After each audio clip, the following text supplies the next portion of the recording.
Alors venons-en justement à l'affaire Philippot. Que Oui, s'est-il réellement passé? Quelle est ton analyse?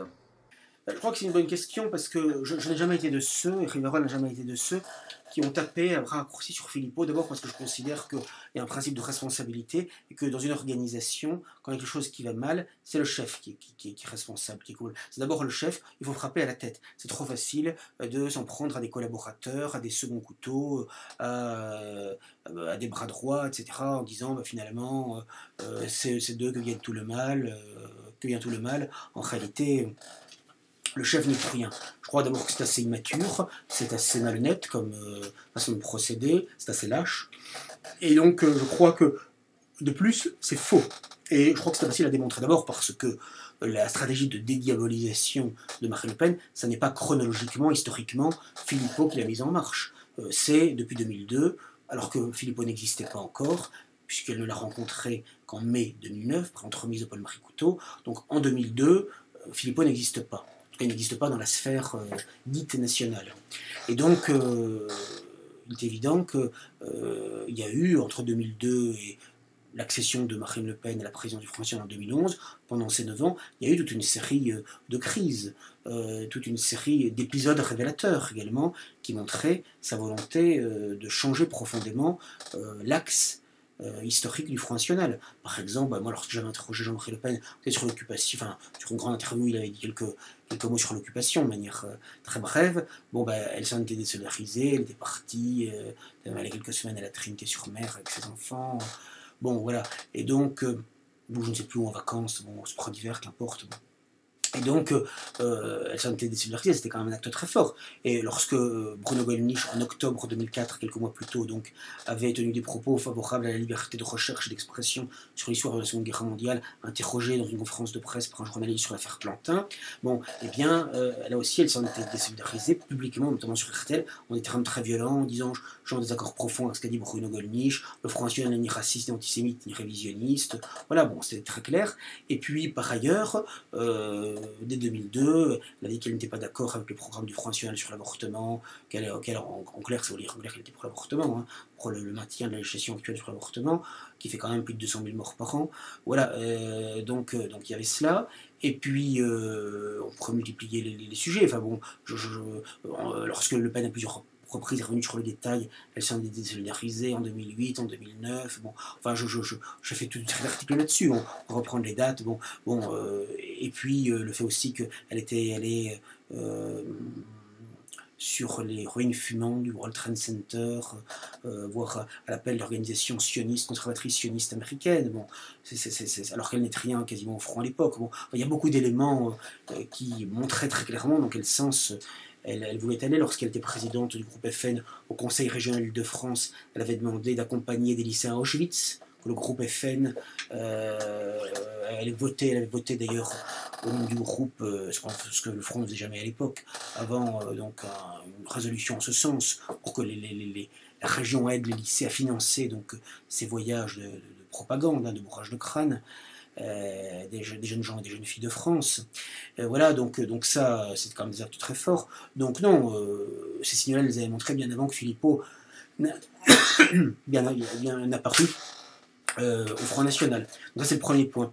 Donc c'est faux déjà historiquement. C'est-à-dire que Philippot n'est pas la cause, il est l'effet. Premier point. Deuxième point, euh, bah, en réalité, Philippot n'a fait que mettre en musique, que donner une consistance et une cohérence aux idées de Marine Le Pen, ou ce qui en tient lieu en quelque sorte. Et au fond, elle se débarrasse avec Philippot du mariniste le plus travailleur, le plus doué, et sans doute le plus sincère et le plus fidèle. Hein, ce qui est d'ailleurs sur un plan politique et même psychologique assez intéressant, quoi. Bon, parce que au fond, s'ils étaient si liés, c'est qu'au fond, dès qu'il y avait un problème, il lui faisait une petite fiche bien faite, puisqu'il a fait l'ENA, donc il a l'esprit de synthèse, faire des plans en 3 parties, etc. Donc sur tous les sujets, hop, tout de suite, en un record, il était là, comme il était là, quand il fallait aller à 6-7 heures du matin, une émission de télévision, etc. Donc, ça n'a pas d'explication politique. Je pense que c'est une des conséquences. Enfin, ça n'a pas d'explication politique immédiates, ça en a quand même une secondaire. La première, moi je pense qu'elle est psychiatrique, c'est que je pense qu'elle a quand même été très déstabilisée par le débat. D'ailleurs, dans la presse, il y a des échos qui apparaissent, même de proches, qui parlent de manière anonyme, ce qu'ils ne faisaient pas avant. Ça prouve qu'elle a perdu un sacré crédit. Hein. Ils disent des gens de sa garde rapprochée qui disent qu'elle ne sait plus où elle en est, qu'elle est complètement à la masse, etc. On le lit, hein, c'est dans la presse et tout ça. 4 mois se sont écoulés depuis ce soir de mai 2017. Marine Le Pen rate totalement son débat d'entre-deux tours. Que devient-elle depuis? Sans groupe politique, la députée du Nord n'a que peu la parole dans l'hémicycle. Jean-Luc Mélenchon lui vole la vedette. Alors au Front National, beaucoup profitent de cette situation. Les couteaux sont sortis. Voici l'histoire secrète ou comment Marine Le Pen a perdu son costume de chef. Officiellement, la patronne du FN est de retour. Mais en off, ses plus proches le reconnaissent. Après la présidentielle, on l'a ramassée à la petite cuillère, dit un député. Marine traverse une vraie période de doute, nous confie un autre. Un collaborateur parle même de dépression, des hauts, des bas, des crises, nous dit-il. Donc je crois qu'elle a été très déstabilisée par ce débat. Si elle a lu un peu les réseaux sociaux, la presse et tout ça, ou même qu'elle s'est vue la télévision, il y a de quoi, c'est sûr. Bon. Donc il y a ça. Et en plus, elle était sur une pente ascendante, et donc c'est très difficile, c'est juste brutal, qu'elle n'avait pas anticipé. Et elle ne sait plus où elle en est, ça c'est clair. Et je pense que, vous savez, dans ces cas-là, il faut trouver un coupable, il faut trouver un fusible. Le fusible, c'était Philippot, c'était le numéro 2. Comme au Front National, le chef est infaillible, indéboulonnable, et omniscient et infaillible, eh bien, il n'y avait donc que le numéro 2 qui pouvait sauter. C'est assez dégueulasse humainement, hein, ce qui a été fait. Moi, j'ai une sympathie spéciale pour Philippot, mais je trouve que la façon dont il a été traité, c'est assez abject, parce qu'en plus, il y a eu des procès en sorcellerie, on a essayé de trouver des poux dans la tête pour une histoire d'association, alors que Marine Le Pen avait elle-même une association, et lui, elle y a aussi son concubin, mais il y a des nations, mais Marine Le Pen, il y a quelques années, Génération Le Pen, et on pouvait y adhérer, et rechercher des financements, et il y avait des colloques, et il y avait des communiqués de presse, et il y avait des conférences, et elle n'hésitait pas avec Génération Le Pen pour mettre des bâtons dans les roues de Krelang et de Bruno Gollnisch, de créer une hiérarchie parallèle, et là, il n'était pas question de loyauté ou de discipline, hein, je veux dire, quand il s'agissait de Mme Le Pen. Hein. Bon. Par conséquent, tout cela est une imposture totale, d'autant plus que, au fond, cette association, les Patriotes, n'avait été créée que parce que, dans son discours du soir du second tour, Marine Le Pen avait dit qu'il fallait travailler à la refondation du Front National. Le Front National, qui s'est engagé dans une stratégie d'alliance, doit lui aussi profondément se renouveler afin d'être à la hauteur de cette opportunité historique et des attentes des Français exprimées lors de ce second tour. Je proposerai donc d'engager une transformation profonde de notre mouvement afin de constituer une nouvelle force politique que de nombreux Français appellent de leur vœu et qui est plus que jamais nécessaire au redressement du pays.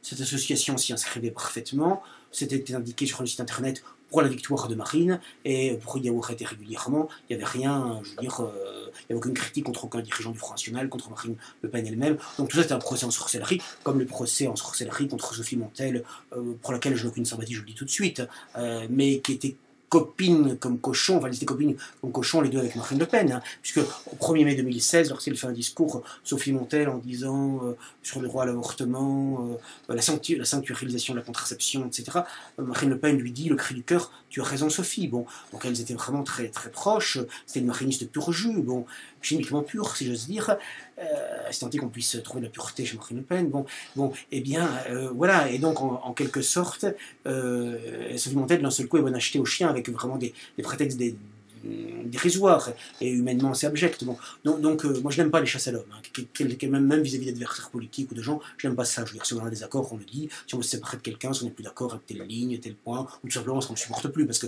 très souvent aussi il faut dire les choses. Hein. Souvent on met des questions de doctrine, là où souvent il y a des questions d'épiderme, hein, d'épiderme, bon, ça je l'ai vu souvent, hein. C'est une façon aussi d'anoblir des choses qui en soi souvent sont humainement assez basses. Bon. Voilà, enfin quoi qu'il en soit, là dans cette affaire, qu'est-ce qui s'est passé? Elle était incapable de défendre la sortie de l'euro de l'Union Européenne. Bon. Donc il y a toute une meute autour d'elle, la meute des médiocres, là, les B, les Alliot, les Saint-Just, ceux qui sont allés la voir en disant mais, tu vois, on ne gagnera jamais avec la sortie de l'euro de l'Union Européenne, les Français n'en veulent pas. Donc on abandonne ça, ce qui est très démagogique et très électoraliste. Si on a une conviction forte, qu'elle soit populaire ou pas, qu'elle soit majoritaire ou pas, on la porte. C'est la dignité et la noblesse du combat politique. Hein. Sinon, il faut faire autre chose. On fait son jardin. C'est très bien de faire son jardin. Mais on ne fait pas de politique. Quoi. Bon, je veux dire, si on n'a pas de conviction. Bon. Donc là, ça prouve bien vraiment que le Front National, maintenant, c'est plus un parti qui défend des convictions. Parce qu'on ne peut pas dire pendant toute la campagne que la souveraineté nationale, c'est ce qui est essentiel. Que rien ne peut être fait sans le retour au franc, sans le retour des frontières, sans le retour à ce que la France retrouve des marges de manœuvre sur tous les plans monétaires, migratoires, fiscaux, etc. C'est-à-dire s'il n'y a pas une forme de Frexit qui est organisée, comme il y a un Brexit, bon, on ne peut pas dire ça, on ne peut pas dire, comme elle l'avait dit 2 mois avant les élections, 70% de mon programme économique et social dépend de la sortie de l'euro. Et là elle fait une interview à Valeurs Actuelles ce jeudi en disant que non, finalement, l'essentiel peut être fait sans sortir de l'euro, pour faire énormément de choses sans sortir de l'euro de l'Union Européenne. Bon, ça se moquer du monde. Bon, voilà. Donc ça, si vous voulez, c'est indigne intellectuellement, mais c'est de l'électoralisme pur. Mais c'est pour ça qu'il ne faut pas être contre l'avortement, parce qu'il y a beaucoup de femmes qui ont avorté, donc ça ne plaît pas. Donc c'est pour ça qu'il ne faut pas être non plus trop sévère sur l'immigration, parce qu'il y a beaucoup de gens qui sont nés en France, donc ça peut les blesser. C'est pour ça qu'il ne faut pas tenir des propos révisionnistes, parce que de toute façon ce ne serait pas compris des gens, etc. Bon, en plus, de toute façon, ils n'ont pas ces convictions-là. Mais je veux dire, non seulement ils sont mauvais au niveau des idées, mais en plus, de toute façon, ils ne sont pas courageux, je veux dire, intellectuellement. Bon, ils sont incapables de défendre une idée, puisque l'un des rares domaines, si vous voulez, où jusqu'à présent elle avait tenu à peu près le rôle de l'Union Européenne, et ben elle s'écroule complètement, sans aucune raison d'ailleurs, sans aucune raison programmatique, autre que son propre échec électoral. Et donc Philippot, lui étant cohérent là-dessus, il fallait se débarrasser de lui. Derel l'a dit dans la tribune actuelle, elle dit, pardon, elle dit de toute façon, s'il était resté au Front National, ce qui est un aveu, preuve qu'il voulait bien s'en débarrasser, elle dit, mais ça aurait été un bain, je cite, hein, change pas un mot, ça aurait été un bain de sang le congrès du Front National en mars à Lille, quoi. Sous-entendu parce que lui est en cohérence avec lui-même et qu'il ne veut pas il veut continuer la sortie de l'euro de l'Union Européenne, il va organiser le Frexit parce qu'il dit, au moins en français, y compris sur l'immigration, au moins en disant qu'on pourra inverser ou arrêter le courant de l'immigration, si on reste dans le cadre de l'Union Européenne, ce qui est du simple bon sens, c'est évident. Bon. Donc, voilà, l'escroquerie, l'imposture mariniste... Elle éclate avec l'affaire Philippot, alors, d'après ton analyse, quoi. Mais je dirais là que c'est une preuve par 9, quoi, en quelque sorte. Je pense que même des gens qui étaient indulgents ou naïfs là-dessus, s'ils ne voient pas là, ils ne verront jamais. Hein, je veux dire, alors, le Front National, maintenant, ça va être de plus, ça l'était déjà, mais de plus en plus, ça va être le fan club de Marine Le Pen. D'ailleurs, parce que je l'ai entendu dire, mais il n'y a qu'une ligne au Front National, c'est la ligne de Marine Le Pen. Il n'y a pas de courant, il n'y a pas de clan. Mais c'est quoi la ligne? Parce qu'il y a 3 mois, c'était la ligne, c'était la sortie de l'euro de l'Union Européenne. Maintenant, c'est le maintien dans l'euro et le maintien dans l'Union Européenne. Il faudrait savoir, sans même qu'il y ait des discussions, qu'il y ait de votes. Alors, on va essayer de faire voter un peu les militants pour essayer de fracter après coup, a posteriori, le changement de ligne des dirigeants du Front. Bon, enfin, bon, c'est n'importe quoi. Bon, non, je crois qu'ils ne savent pas tellement où ils vont. Ce qui les intéresse très clairement, c'est de conserver une rente électorale. Rien qu'avec le nom de Le Pen, même si elle change le nom du Front National, elle peut espérer quand même faire, dans ce secteur de l'opinion, quand même un certain nombre de pourcentage, peut-être sans doute beaucoup moins élevé que ce qu'elle faisait avant, mais suffisant pour rester député du Pas-de-Calais, éventuellement député européen s'il y a des députés du Pas-de-Calais, conseiller régional, avoir quelques mandats électifs, du financement public, et très bien vivre, boire du champagne tous les jours pendant des années. Elle a 49 ans, elle peut tenir jusqu'à la retraite comme ça, hein, même un peu au-delà. À mon avis, c'est ça, hein, c'est le plan de tenir jusqu'à la retraite. Voilà, donc, et elle peut tenir 10 à 15 ans. Bon, alors évidemment, il y a un petit risque d'inéligibilité dans ces affaires d'ici quelques années, mais c'est pas du tout certain, c'est très lent, elle peut gagner du temps, bon, et elle peut rebondir après. Bon. Donc je pense que c'est ça, à mon avis, c'est complètement cynique. Hein. D'ailleurs, on voit très bien quand on la voit qu'elle y croit même pas, d'ailleurs, maintenant. C'est vraiment. Alors, elle essaye de mettre des lunettes pour essayer de faire sérieux, etc. Bon, je ne sais pas si ça trompera maintenant, le mal est fait de toute façon. Mais non, tout ça est désastreux quand même. D'accord.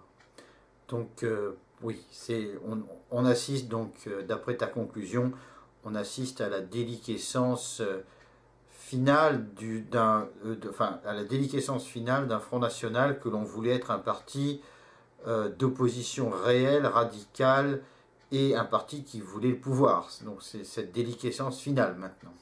J'y ai cru pendant des années, comme beaucoup. J'y ai cru très sincèrement, et je pense aux gens, il y a eu quand même 8 personnes qui sont mortes, qui ont été tuées quand même parce qu'elles étaient du Front National. Dans l'histoire du Front, c'est pas rien quand même 8 morts. Bon, dont François Duprat, dont Jean-Pierre Stirbois, lui est mort d'accident, semble-t-il. Mais enfin, il y a eu d'autres tués, des militants, certains collèges d'affiches qui ont mal tourné, sans compter tous les gens qui ont perdu leur travail, qui se sont fâchés avec leur famille, qui ont divorcé, qui ont parfois des problèmes avec leurs enfants, qui se sont trouvés dans des situations parfois dramatiques, au nom de leurs convictions, au nom de leur amour de la France, parce qu'ils ne voulaient pas que la France meure, avec une sincérité et une honnêteté totale. Et bon, quand on voit ça, c'est vrai que c'est triste, quoi.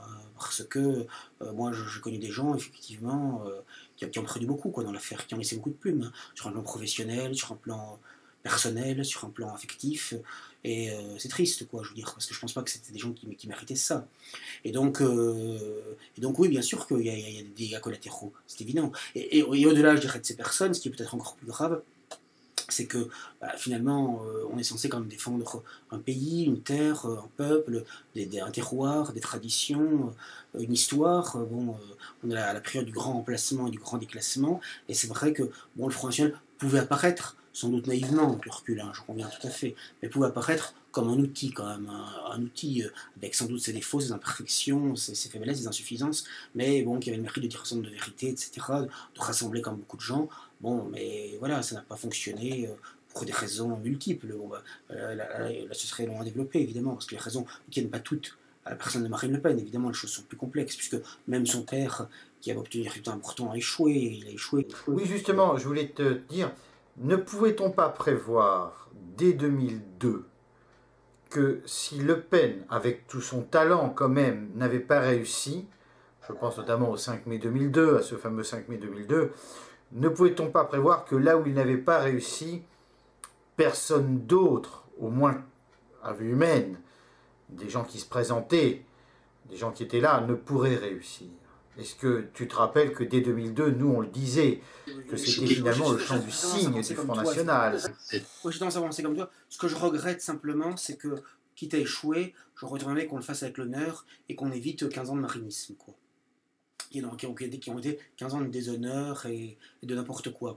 Ça, je regrette profondément, effectivement. Parce qu'à la limite, on aurait pu envisager d'autres solutions, quoi, que la solution qui a été la pire, qui est une solution de trahison et de liquidation du mouvement national en France. Mais effectivement, je pense qu'en effet, au fond, c'est terrible la vie, mais en 15 jours, tout a basculé parce que beaucoup de gens, naïvement, après le premier tour, étaient contents. Enfin, il était en finale. Mais finalement, c'était en quelque sorte une victoire à la Pyrrhus, quoi. C'était à la fois le sommet de sa carrière politique, le sommet de l'espérance française, et en même temps, déjà, sa faillite, en quelque sorte. Puisqu'aussi bien, oui, qu'un jour après, on l'a vu, quoi, je veux dire. Et parce qu'au fond, finalement, entre le premier et le deuxième tour, en voyant en pourcentage, les choses n'ont pas tellement changé. Globalement, même les électeurs qui avaient voté pour lui au premier tour ont, dans l'ensemble, plutôt bien résisté à la mitraille pendant 15 jours. Mais en revanche, ce qui est vrai, c'est qu'il n'y en a pas d'autres, ou quasiment pas eu d'autres, qui sont venus, quoi, je veux dire. Et donc évidemment, il y a plus de 80% des gens qui, pour des raisons diverses, sans doute,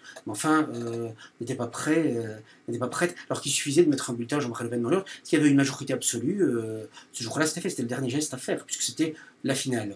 Donc, certes, après, il y avait la question des législatives, mais enfin, après, il y a une dynamique, etc. Alors, je ne dis pas que ça aurait été tout simple, je ne sais pas ce qui serait passé, Dieu seul le sait, mais en tout cas, on n'a même pas essayé cela.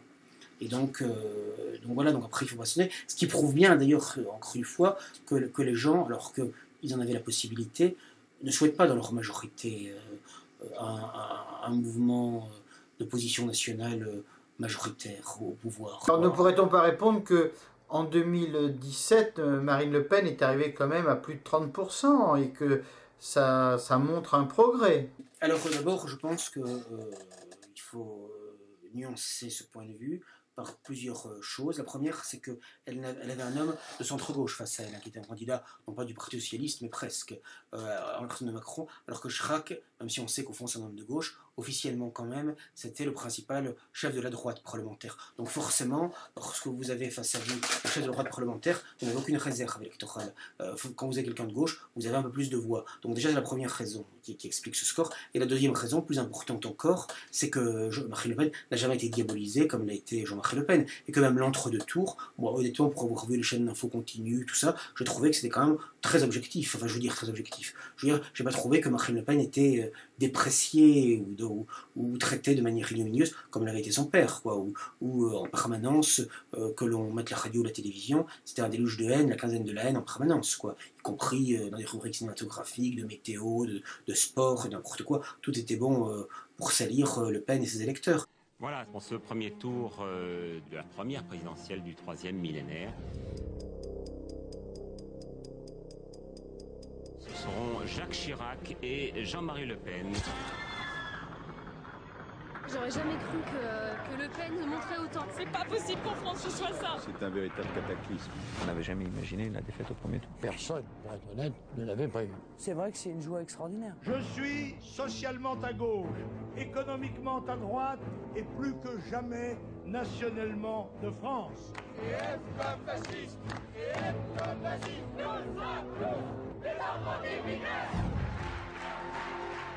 Il est fou de rage. Sa décision est prise dans sa tête. J'en tire les conclusions en me retirant de la vie politique. Aux heures sombres, les dirigeants de l'extrême droite ont trahi le peuple français. Alors que là, en l'occurrence, pour le coup, moi j'aurais dû trouver que c'est le débat vraiment qui l'a plombé le 3 mai, ça c'est vrai, mais je ne peux pas dire que dans les interventions des chaînes d'information, des éditorialistes, moi j'ai pas trouvé sincèrement, pour les avoir quand même beaucoup écoutés pendant les 15 jours, j'étais même étonné d'ailleurs, enfin étonné en partie connaissant Marine Le Pen, mais j'ai trouvé qu'ils avaient appliqué une relative, voire une stricte neutralité, franchement, dans les commentaires qui ont été faits.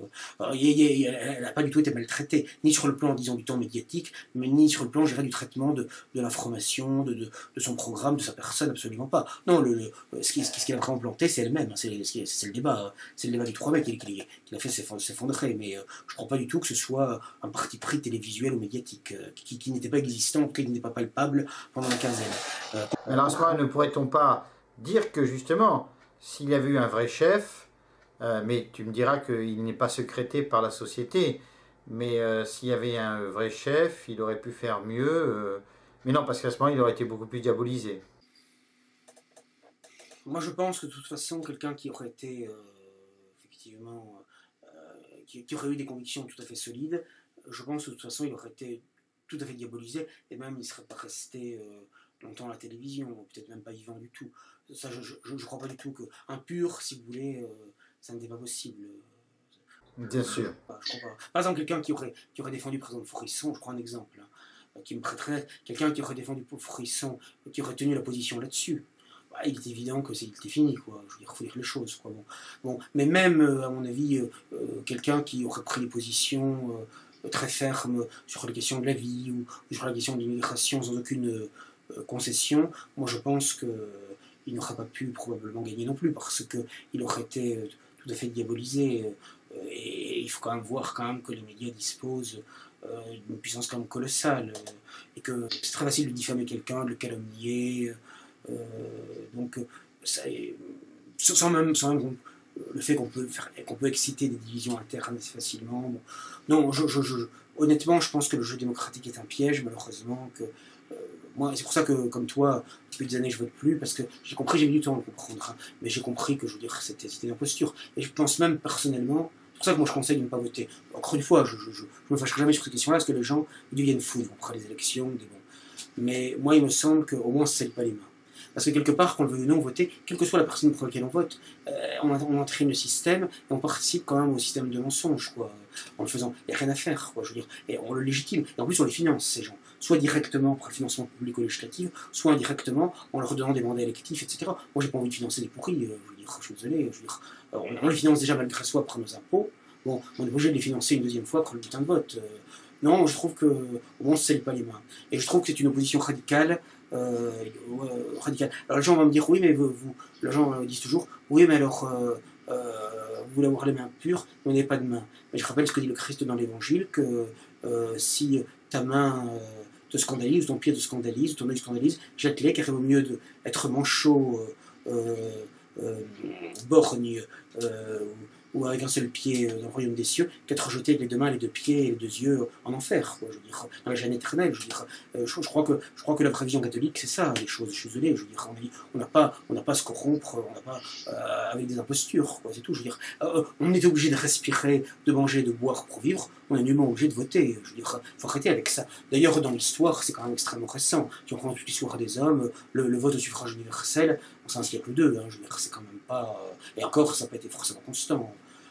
Puis il y a eu des votes censitaires, bref. Donc, toi, tu es quand même maintenant partisan d'une. Enfin, tu as toujours été, mais partisan d'une opposition radicale. Non électorale. Même électorale. Enfin, non électorale, pardon. Moi, je ne crois pas du tout. qu'effectivement, tous ces groupuscules qui se présentent, d'abord souvent, il y a des querelles de chefs entre eux, ils font moins de 1%, ça mène à rien, ça décourage les gens, on y perd du temps, de l'argent, de l'énergie, etc. Moi, je pense que c'est stérile, hein, je vous le dis franchement. Et le système mauvais. Le problème, c'est que les dés sont bipés, donc de toute façon, on ne contrôle pas. Donc, moi, je ne veux pas jouer à un jeu dont je ne contrôle pas les règles, c'est tout. Et où les règles peuvent changer en plus, parce qu'on vous les change, les règles. Hein. On vous trafique le scrutin, on vous rend inéligible, donc je veux dire qu'on n'a pas participé à ça, c'est tout. On est libre, c'est tout. Oui, parce que non seulement on ne maîtrise pas les règles, mais les règles sont faites pour qu'on perde à chaque fois. Exactement, qu'on perd à chaque fois, exactement. Donc ça, moi, je ne crois pas du tout à cette solution-là. Je ne dis pas qu'il ne faut rien faire. Encore que parfois, il va mieux rien faire que faire n'importe quoi. Bon. Mais je pense qu'on peut faire des choses.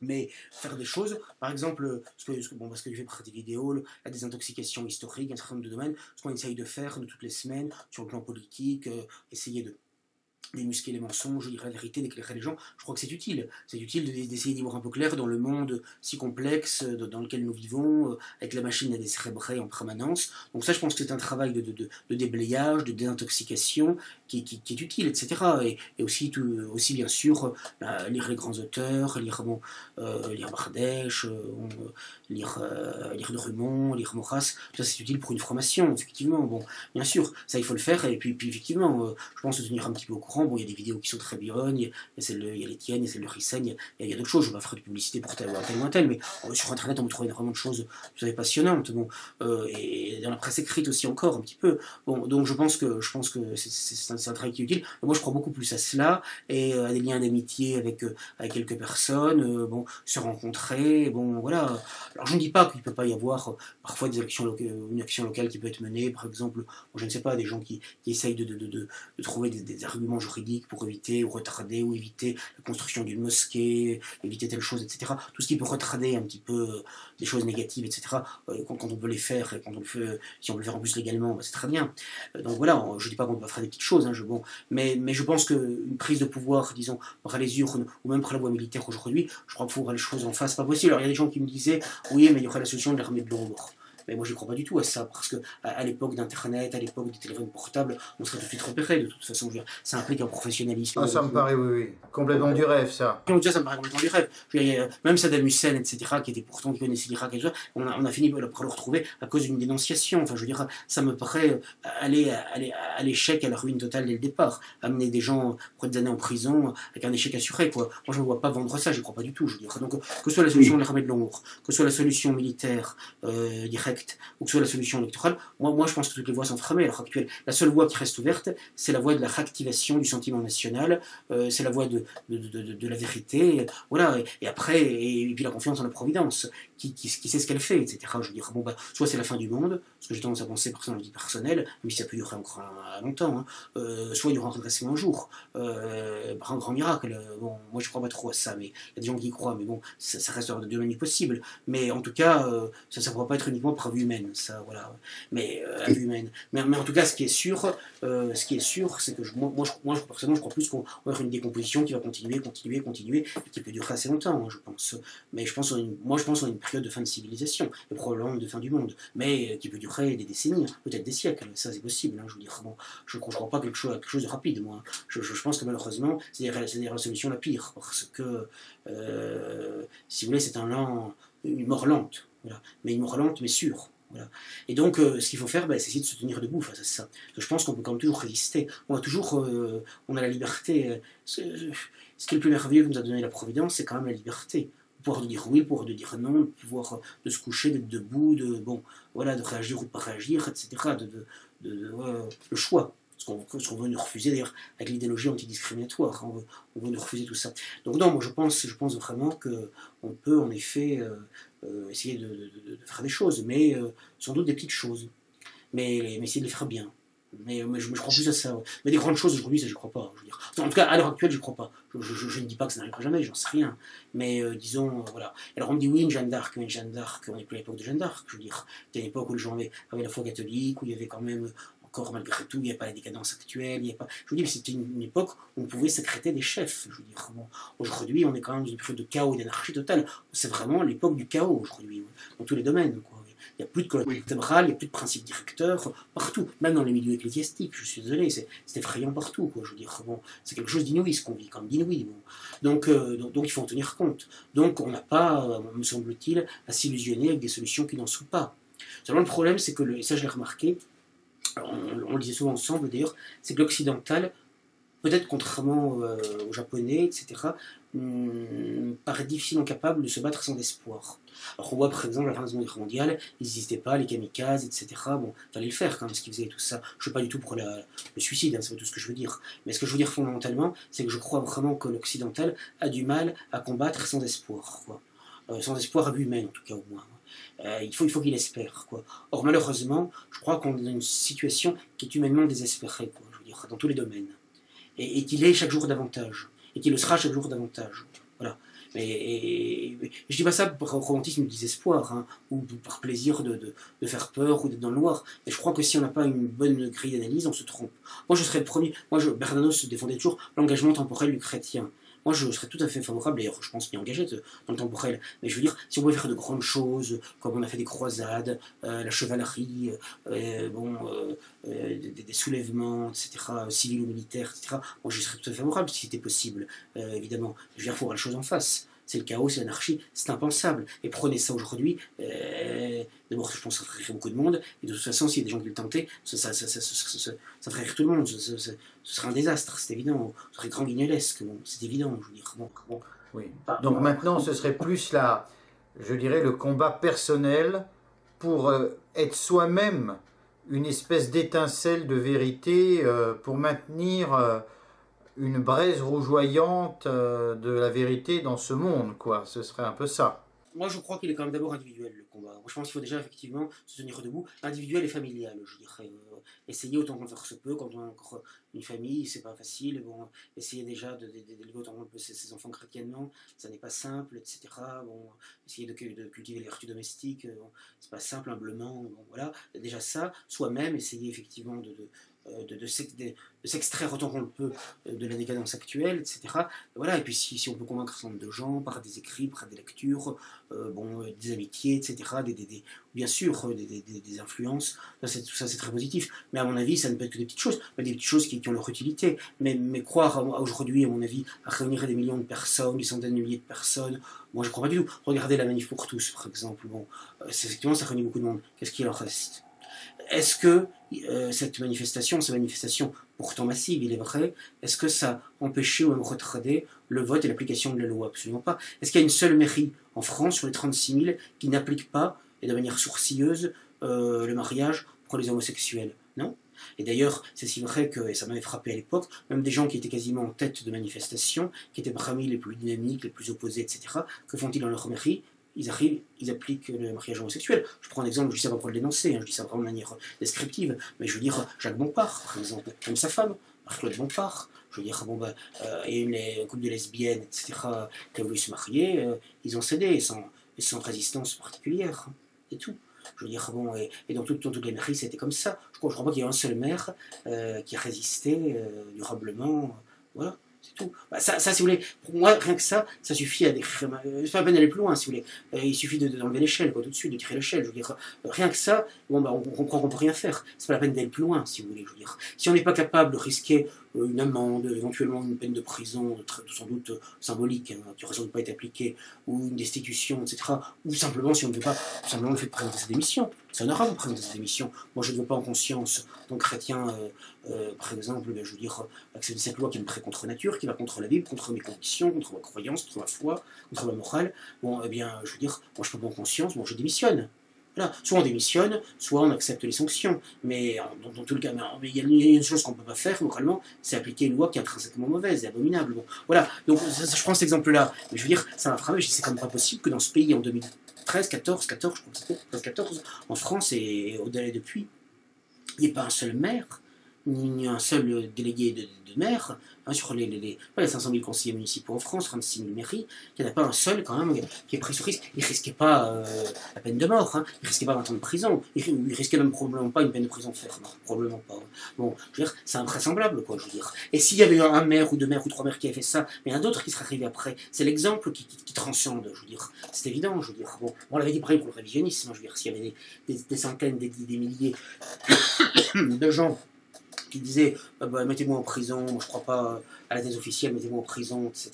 Bon, bah, s'il y en avait des centaines, des milliers, dizaines de milliers, et les tribunaux seraient tellement engorgés, ils ne pourraient pas. Ils seraient obligés de céder, ou en tout cas, ça créerait un vrai problème. On va être évident, quand ils savent qu'il n'y en a que 1, 2, 3, 4, ils s'acharnent sur ces quelques personnes et c'est fini, quoi, je veux dire. Oui, puis en plus, ils font un exemple. Il faut un exemple. Et tout est comme ça, si vous voulez. Mais c'était pareil pour l'avortement, c'était pareil, etc. C'est parce que lorsqu'on est vraiment habité par des convictions et des certitudes qui nous dépassent, qui nous transcendent, ben on doit être capable de lutter même jusqu'à la mort, prison et même jusqu'à la mort pour cela. Je veux dire, c'est tout, je veux dire, tranquillement. C'est tout. Moi, voilà. Mais quand je dis ça, je ne sais pas dans quelle situation que je ferai exactement. Bon, j'espère que mon Dieu me donnera les grâces nécessaires, mais on ne peut jamais le savoir avec certitude. Ça, je ne dis pas ça pour condamner un tel ou de manière méprisante. C'est pas du tout mon objet. Je connais la faiblesse humaine, je connais encore une fois. Mais je dis ça de manière purement objective et descriptive pour montrer où on en est, quoi, je veux dire. Parce que je pense quand même qu'à une époque, ça n'aurait quand même pas été comme ça. Ça n'aurait pas été à ce point-là, même si c'est... Ah bah oui, notamment quand il y a eu le crochetage des couvents, quand la République a expulsé les congrégations religieuses, il y a eu de nombreuses démissions de juges, de préfets, qui ont refusé de le faire. Il y a eu le livre d'or de ces gens-là. Il y a eu des paysans qui sont venus avec des fourches, bon, sans doute insuffisamment, mais il y en a eu quand même, il y a quand même une réaction. Sans doute déjà insuffisante dans sa force et dans sa durée, mais enfin, il y a quand même une réaction. Aujourd'hui, il n'y a rien, quoi, je veux dire, voilà. Et donc, c'est là qu'on voit quand même qu'en un siècle, je veux dire, c'est quand même effrayant, quoi, je veux dire. Bon, voilà, je veux dire, moi, par exemple, il m'est arrivé plusieurs fois pour des procès de presse, etc., bon, bah, je veux dire, d'aller, bon, bah, je savais qu'il y a un risque au moins théorique de prison.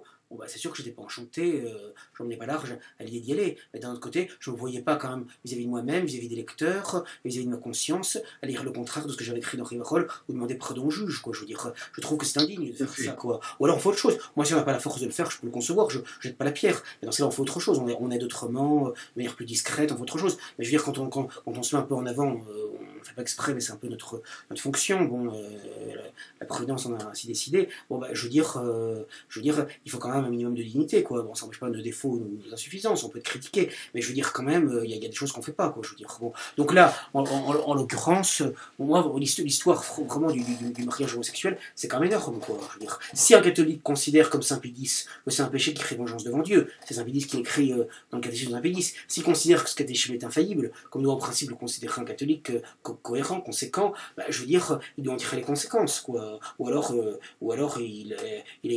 s'il veut pas, dans ce cas-là, il faut qu'il soit cohérent et qu'il abandonne le catholicisme. Voilà, je veux dire, bon. Mais je veux dire, il y a un moment donné, il y a une cohérence à voir, quoi, je veux dire. Ben voilà, donc bon, ça c'est un exemple parmi d'autres, mais moi je suis étonné de ce que on ne tient plus les positions aujourd'hui, quoi. Voilà, dans aucun domaine. Ce qui n'était quand même. Est-ce que justement on ne souffre pas de cette absence de doctrine? Bah, je pense qu'effectivement, il y a un manque de doctrine, il y a une absence de doctrine, mais parce qu'il y a une absence de conviction, probablement aussi parce que je pense qu'il y a quand même une perte de la foi, parce que je pense quand même qu'à mon avis, quand on avait une foi très solide avant, quand même, bon, bah, on craignait quand même l'enfer, on faisait quand même attention à ce qu'on faisait, et même des gens qui n'étaient pas croyants et pratiquants, il y en a toujours eu, ils pouvaient se comporter bien, avoir des certitudes fortes, parce que je pense qu'ils étaient imprégnés, même malgré eux, quand même, par des mœurs et une société chrétienne, quand même, malgré tout, je le pense. C'est le sentiment que j'ai. Je pense que, par exemple, le sens de l'honneur, du respect de la parole donnée, je pense que c'était quand même des choses qui étaient quand même très importantes. Par exemple, les chefs fascistes, tous n'étaient pas des catholiques convaincus, certains l'étaient, pas tous. Bon, je veux dire, bon, mais quand même, je veux dire, ils avaient quand même une dignité, enfin, je veux dire, c'est des gens que, on peut être d'accord ou pas d'accord avec eux, c'est notre question. Enfin, on peut pas considérer que c'est des gens qui étaient méprisables, quoi, je veux dire. On va dire on peut pas dire que ce sont des gens qui ont pas été au bout, quoi, de leur engagement, quoi. Bon. Et de ce point de vue-là, c'est quelque chose quand même qui est frappant, je veux dire.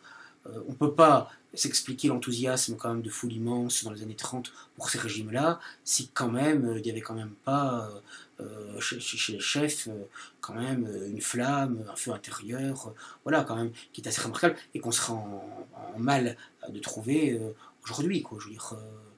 Oui, on a l'impression qu'aujourd'hui, oui, c'est ça, il y a une espèce de sauve-qui-peut général et ben, on navigue à vue et sans vraiment de conviction. On en a, mais on les laisse dans sa poche, peut-être. Bah moi, je regrette vraiment de ne pas avoir reconnu cette époque-là. Enfin, bon, c'est comme ça, mon Dieu nous a fait naître à cette époque-là, il faut faire avec. Hein. Ça a forcément un sens. Mais c'est vrai que je me dis, les gens qui ont vécu cette période-là, bon, ils ont quand même eu de la chance, quoi, je veux dire. Parce que quand je vois la décadence dans laquelle nous vivons, et des fois je me dis, des miliciens de 45 qui ont été fusillés et tout ça, c'est triste pour eux dans leur jeunesse, mais des fois je me dis finalement, ils ont peut-être pas vécu ce qu'on a vécu, et ça va peut-être mieux par certains côtés. Oui, ça me rappelle ce jeune milicien qui, dans sa lettre d'adieu, avant d'être fusillé, a écrit à ses parents, de toute façon, je ne pourrai pas vivre dans le monde qui s'ouvre maintenant. Tout à fait. Et c'est vrai qu'on parle de l'épidémie de suicide qu'il y avait chez les dignitaires, y compris parfois des dignitaires petits, bien sûr, une association 45, mais je veux dire, moi je ne prends pas le suicide évidemment moralement, mais d'un côté, je pense qu'il y avait quand même quelque chose qu'ils avaient saisi qui était juste, c'est que c'était vraiment la fin d'un monde et que c'était fini, quoi, je veux dire. Et ça, je pense que l'analyse là-dessus était juste, quoi, je veux dire, et qu'ils n'avaient pas envie de vivre dans le monde tel qu'il allait être. Et le fait est que sur ce plan-là, l'analyse était juste. Après, le geste qu'ils ont commis, c'est une autre question. C'est une autre question, oui. De toute façon, il y a des circonstances. Hein, Mais dans l'analyse, je veux dire, je pense que l'analyse était juste, effectivement. Je pense sur le fait que, en tout cas, d'un point de vue temporel, je parle. Après, il y a toujours la question du salut éternel qui est évidemment très essentielle. Mais sur un plan temporel, je veux dire, évidemment, dans le monde tel qu'il était, ils avaient compris que l'Europe c'était fini, quoi. Et que l'Allemagne c'était fini, quoi. Et quand on voit les événements actuels, c'est difficile de donner tort. Oui, on voit vraiment qu'il y a eu que 45 a été une ultime cassure. Et... Alors, je pense là on peut, si on est vraiment très généreux, on peut peut-être aller jusqu'aux guerres coloniales, quoi, d'Indochine et d'Algérie. Mais en tout cas, ce qui est sûr, c'est que depuis plus de 50 ans maintenant, c'est fini, quoi. Je veux dire. Oui, et on remarque qu'on ne fait que tomber plus bas. Et qu'il n'y a jamais même un retour. Ouais, on sent qu'on ira toujours plus bas, quoi, que les bennes sont ouvertes et que, au moins depuis 1960, si ce n'est depuis avant, et que maintenant, je veux dire, c'est sans fond et sans fin, quoi. Oui, maintenant c'est le gender, c'est tout. On a l'impression qu'il y a quand même une volonté de nier tout ce qui est d'ordre naturel. Oui, ça, c'est de plus en plus net, ce qui était moins flagrant il y a 30 ans, mais aujourd'hui, c'est d'une évidence aveuglante. Et c'est quand même assez effrayant parce qu'en plus, on touche vraiment aux enfants dès le plus bas âge. Et ça, il y a vraiment une volonté de salir l'enfance, de salir ce qui est sacré, effectivement. Mais est-ce que ça ne va pas de pair avec aussi le fait qu'on touche même à l'ADN aujourd'hui, que l'on triture l'ADN, que l'on veut faire du transhumanisme, on touche même les enfants avant la naissance finalement. Oui, tout est lié, tout est lié. C'est vrai que c'est un monde tout à fait effrayant, quoi, un monde qui me paraît vraiment de la négation du point de vue de la civilisation et de l'incarnation chrétienne, quoi. Parce que la civilisation chrétienne repose sur l'incarnation, c'est-à-dire sur le concret, quoi. Le Dieu qui s'est fait homme, bon, le pain, le vin, l'amour entre les hommes, le pardon, qui est surtout ce qu'il y a le plus beau dans la religion chrétienne, bon, et des choses simples et naturelles, quoi. Bon, voilà, comme on peut le voir dans l'humble foyer de Nazareth, quoi, des choses toutes simples, un charpentier. Bon, et là, vraiment, on est vraiment dans une société qui repose vraiment sur le contraire de tout cela, quoi, je veux dire. Et c'est pour ça, moi, je pense qu'il n'y a rien de mieux, quand on a un moment perdu, de se replonger dans quelques pages d'évangile, quoi, je veux dire. Parce que c'est vraiment un peu l'idée en place, quoi, je veux dire, avec un discours magnifique, etc. On en a besoin, parce que sinon, dans ce monde-là, c'est pas étonnant qu'il y ait tant de déprimés, je veux dire, aujourd'hui, tant de dépression, parce que c'est un monde qui est complètement contre nature. Oui, moi, c'est pour ça que, personnellement, je ne lutte absolument pas contre la décadence de ce monde. Je maintiens la flamme de la vérité, enfin ce que j'estime être la vérité, mais je ne lutte pas dans la société. Pour moi, il faut que ça aille jusqu'au bout, et c'est seulement quand on sera au fond qu'il pourra peut-être y avoir un espoir. Le problème est de savoir si, est-ce que quand on sera au fond, ce ne sera pas notre disparition pure et simple. Donc comme tu le disais, est-ce que c'est un fond pour une renaissance, ou est-ce que c'est un fond pour une fin du monde? Voilà, c'est ça, l'avenir le dira. Très bien. Eh bien, je te remercie, Jérôme, et merci de m'avoir accordé cet entretien, et à très bientôt pour un nouvel entretien, parce que maintenant, ce sera régulier. Voilà, bonsoir, chers téléspectateurs.